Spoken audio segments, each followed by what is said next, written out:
Okay, this is our final module. We'll discuss some part of it now, and we are going to discuss the rest this Thursday.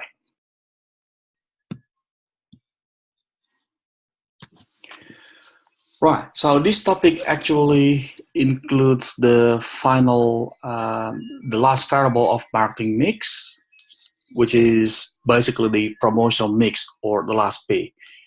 If you refer to 4 Ps. Of course, if you refer to 7 Ps, then you'll have some more, 3 more, as we briefly discussed in the previous modules. Okay, so we try to cover a number of things in here, including the concepts, and we try to discuss the tools of promotional mix.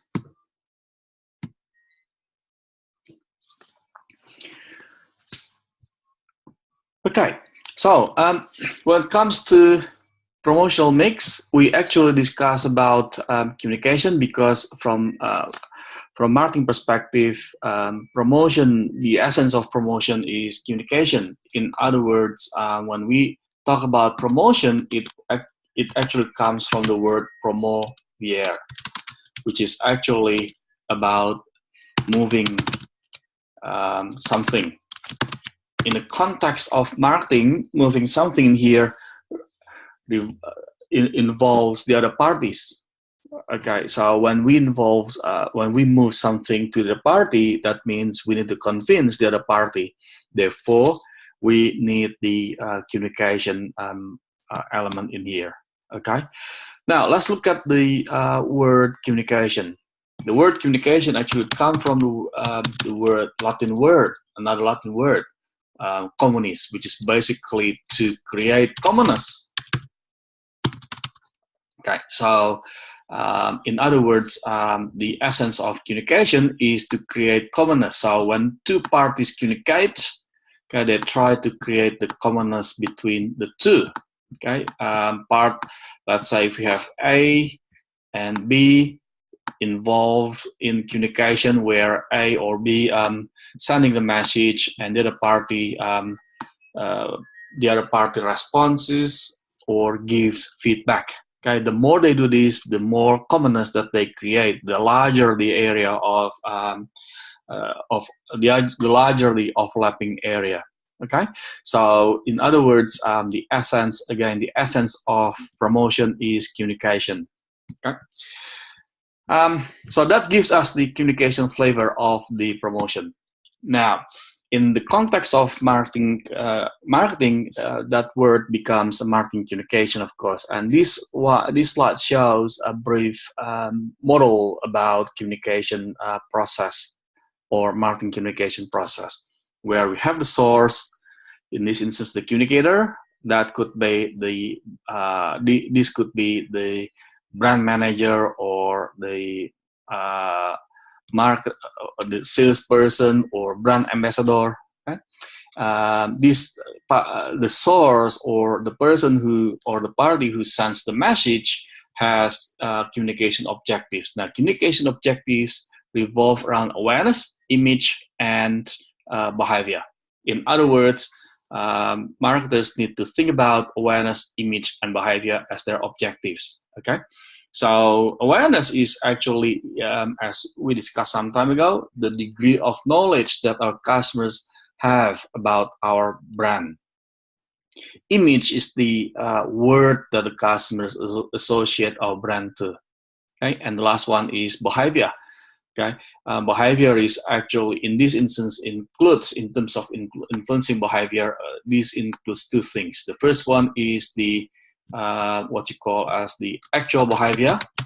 Okay, and the second one is basically the desired behavior. So after the customers view our message, okay, our message, we expect them to demonstrate the certain desired behavior. Okay, so let's say in the case of snack product, probably the actual or current behavior, if you like, basically is about the customers behave that a bit resistance on our snack products. The reason for that is they have become more health conscious people. And the desired behavior in here after they see the message is actually to change their behavior. Yes, we deserve it. We sometimes need to munch something to keep us energized or keep us cheerful and so on and so forth. Okay, right. So that's basically the communication objective, and marketers need to convert this objective into specific message on the advertising campaign or point of purchase or display and so on and so forth, and convey that message through certain message channel, media in this instance, like TV, advertising, online campaign, and so on and so forth, for our target audience. Okay, the target audience in here basically is the customer. Okay, they will demonstrate, they will show whether we have achieved the communication outcome or not in terms of brand awareness, attitude change, or brand image, or brand association, and also their behavior. And they can give us feedback, and the feedback in here revolves around a number of things. The first one is actually about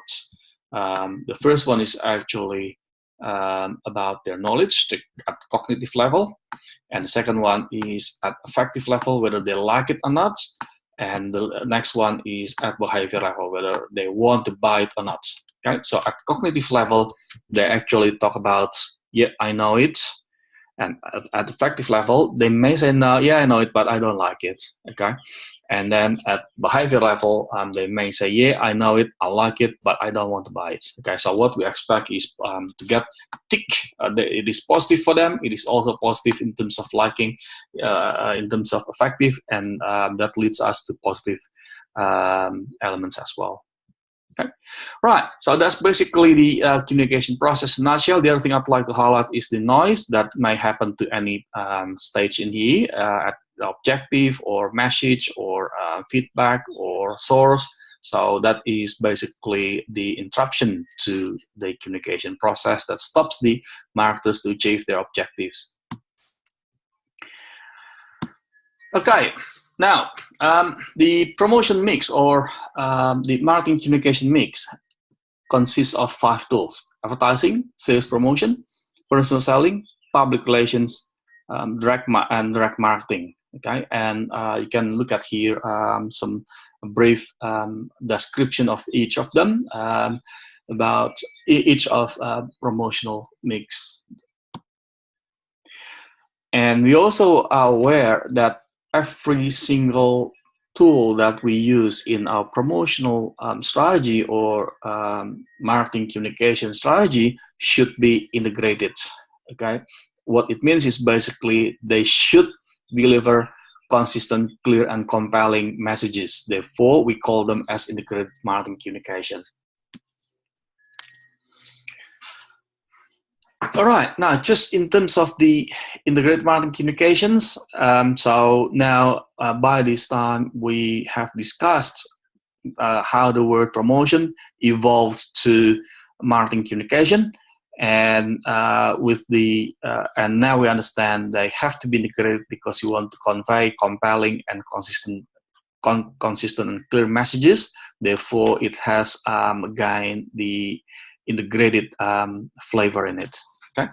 Now, the new landscape of marketing communications actually shows more interactive. We have shifted from the traditional media into digital media.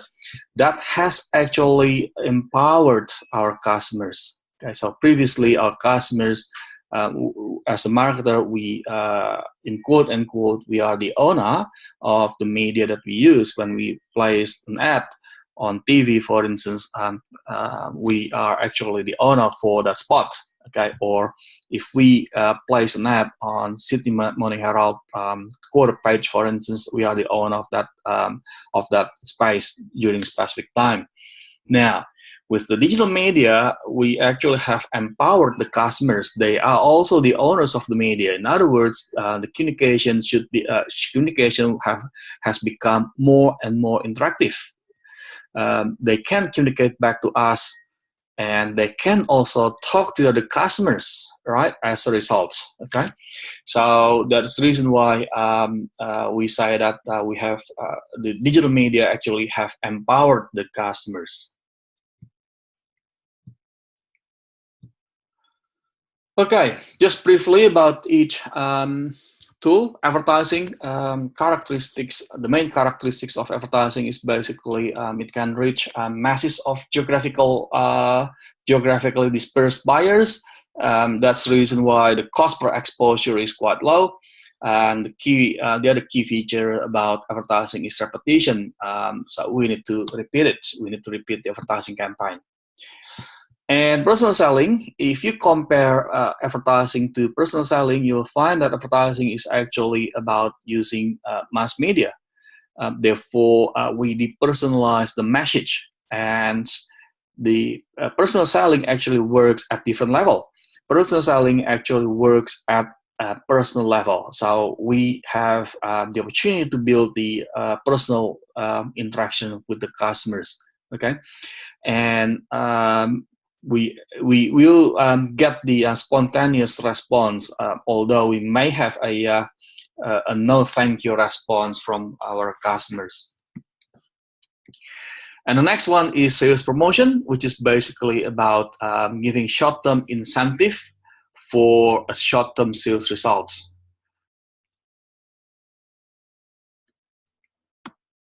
And public relations, which is basically about building the goodwill of the company, or the brand, and using the publicity and the other tools to get our journalists to write. In this instance, we may engage with the sponsorships and events. So our journalists will find it worth to write. Direct marketing, which is basically about connecting with the customers directly at personal level. And there are a number of tools that we can use, like direct mails, catalogs, and so on and so forth. And in today's marketing landscape, direct marketing may also use digital media. Therefore, we normally put direct digital media under direct marketing. Okay, now in terms of promotion mix strategy, we have two broad strategies. The first one is the push, and the second one is pull strategy. In the case of push strategy, we actually focus our marketing activities on the retailers. Okay, so that's why we call it push. Okay, so we push the marketing activities to the retailers, and we expect the retailers to push back to the consumers, right? So typical activities in here include personal selling or salesmanship, sales force, trade promotional offer. So they are the typical marketing activities in this instance. And the second one is pull, where we actually try to build the demand in here. Okay, so we pull the consumers to the retailers to create demand, and eventually the retailers will create demand for us as well. Okay, and how do we do that? We normally do that through consumer advertising, consumer promotion, and some other consumer activities.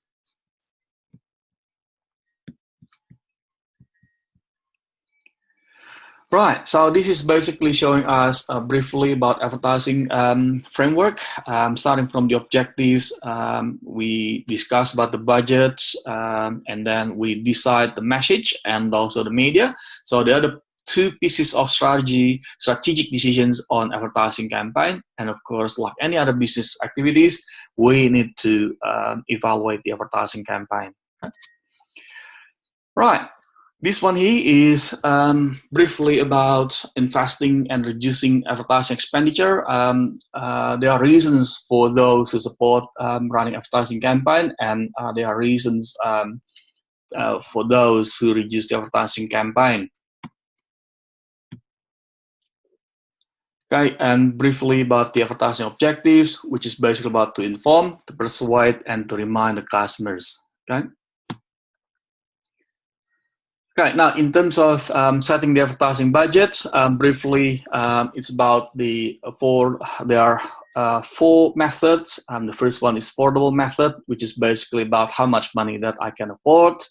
Normally, this method is quite popular for small businesses, and percentage of sales method, which is basically charging certain percentage of our sales, either sales projection or last year's sales, and we get the budget from there, right?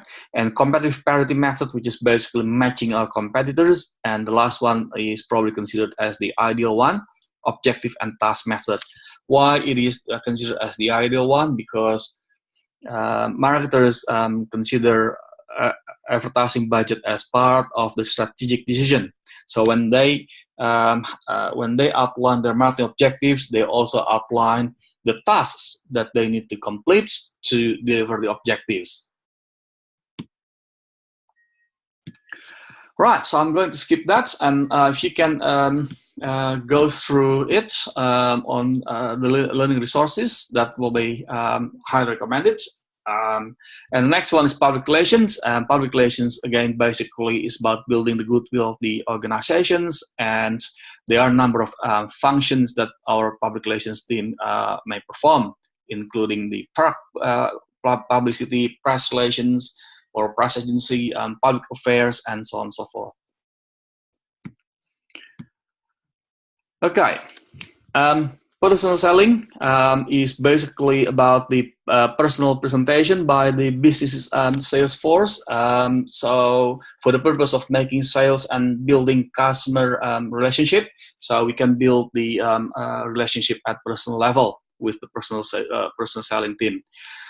Different organizations may label them differently, but essentially they do sales job. Some organizations label them as sales force. The other organizations may call them as marketing executive or account executive or sales engineer, and so on and so forth, depending on the nature of their business. There are 2 major roles of the sales force: linking the company with the customers and also coordinating marketing and sales activities, basically. And a number of advantages of personal selling, including they contribute to a relatively high level of customer retention, and it also enables salesperson to customize the message. Since personal selling works at personal level, they can customize the message to the customer's specific interests and needs. Therefore, a good salesman actually starts with understanding the customer's need. And it also allows 2-way communication, which is fantastic, because that means we will make the customers feeling heard, be heard by us, okay? So before we respond to it. And enables the salesperson to communicate a complex, a complicated message. We can also provide the customers with demo if needed. And that also helps us to generate long-term relationships. Right, this one is basically about the selling philosophy. I'm going to skip that. And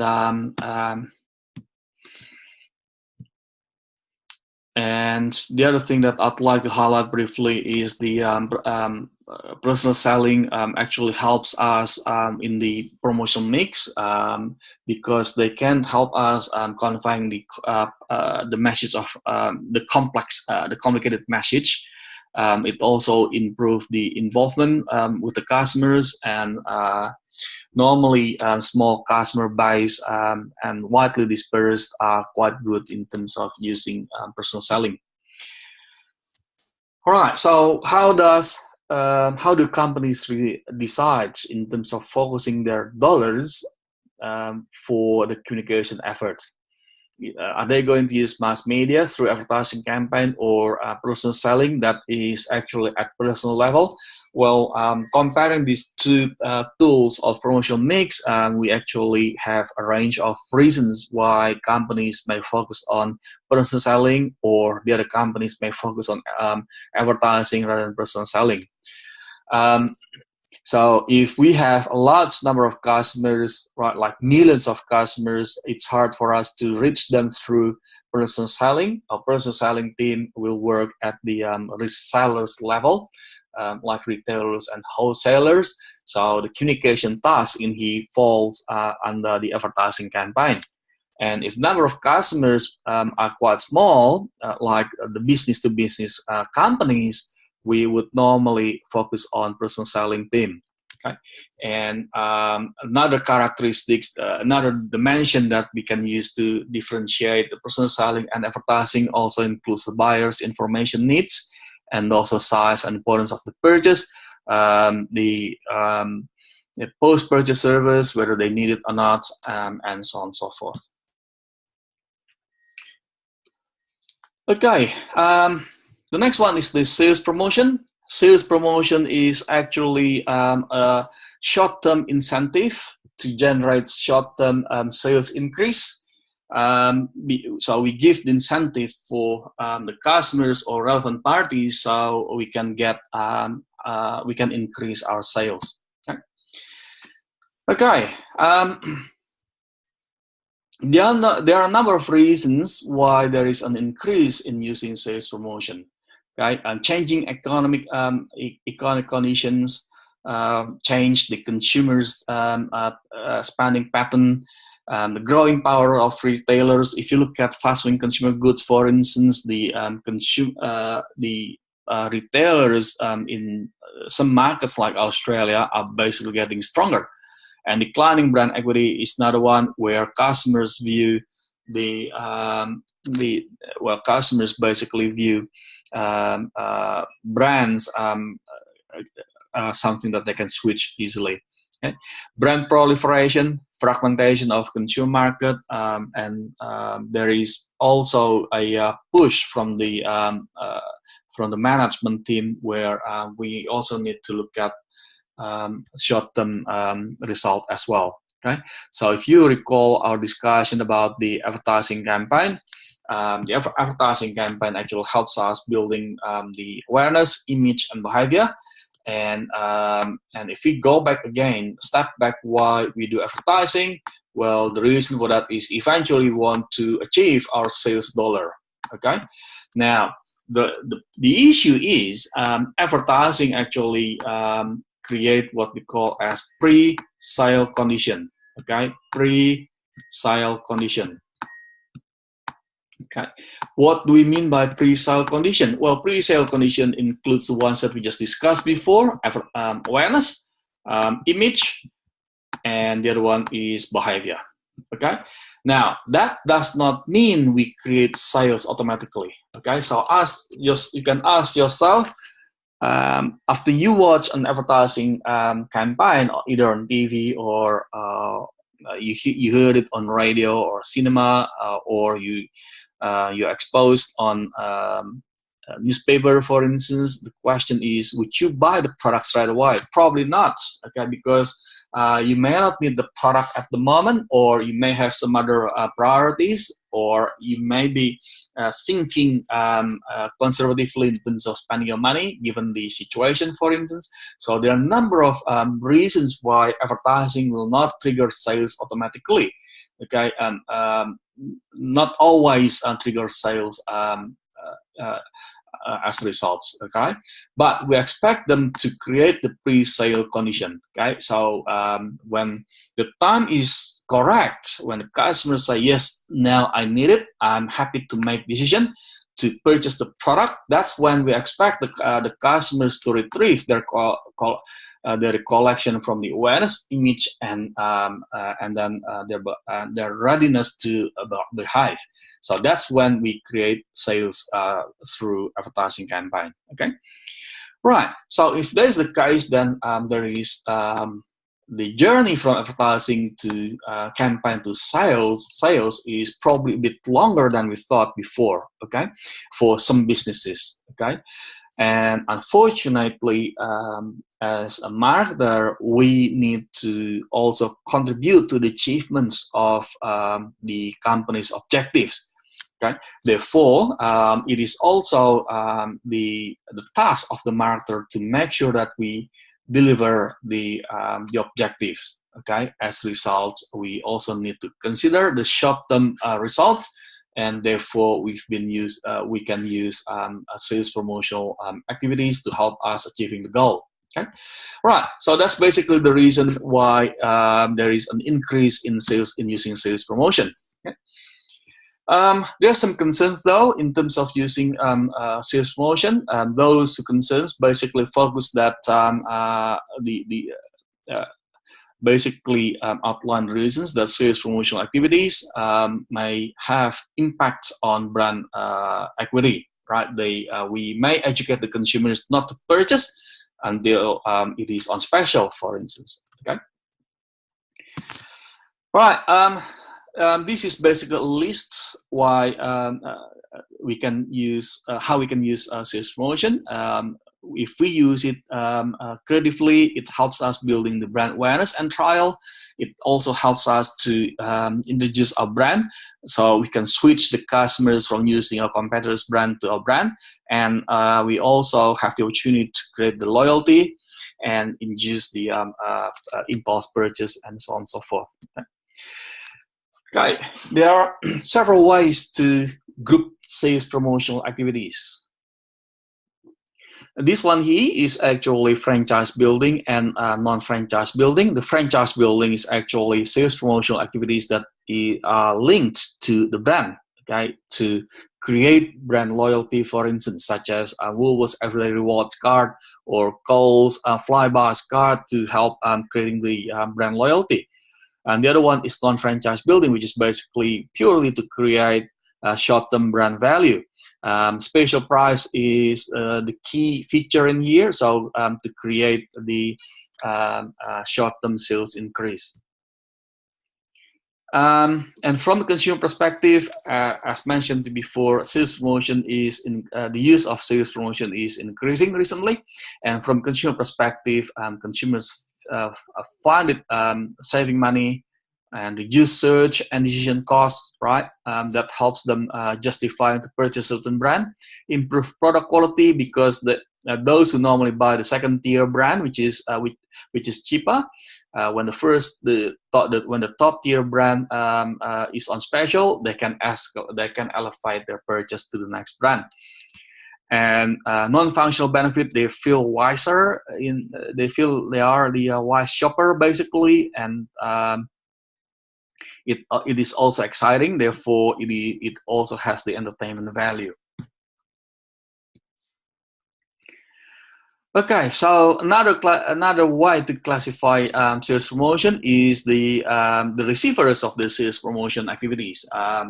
We have consumer promotion, which is basically focusing on the final buyers or the final users or end users.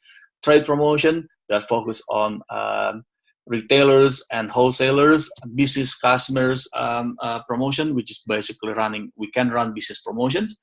And the last one is the sales force promotions, which is basically giving the incentive for our sales force.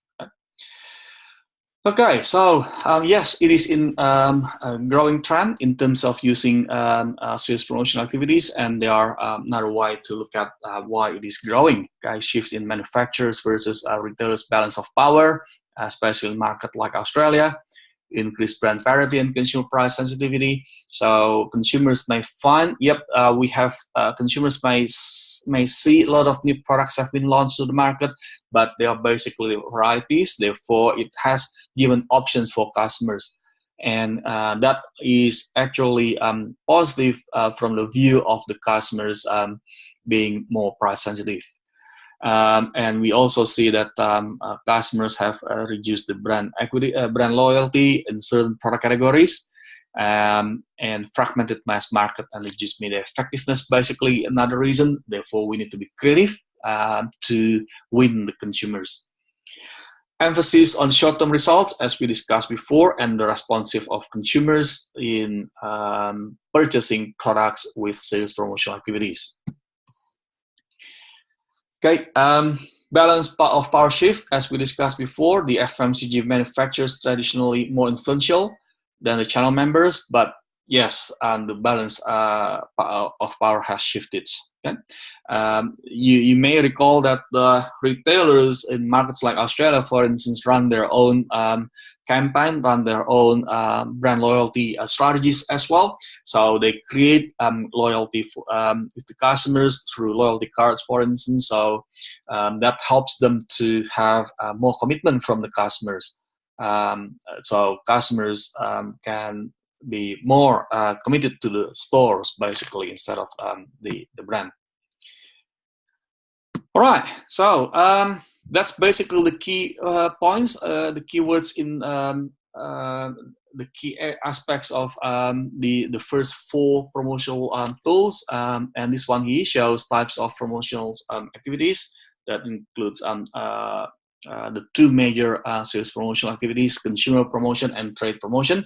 There are a number of things that we can do in terms of consumer promotion and trade promotion. Okay. Okay. All right. So that's basically our topic in terms of the first 4 promotional tools. We are going to continue with direct digital marketing in the next session. And this one here shows another example of sales promotional tool. And this is an example of a franchise building sales promotional tool. So we link the promotional activities to the brand that we want to build. Okay, and I'll see you in the next session, which is basically about direct and digital marketing.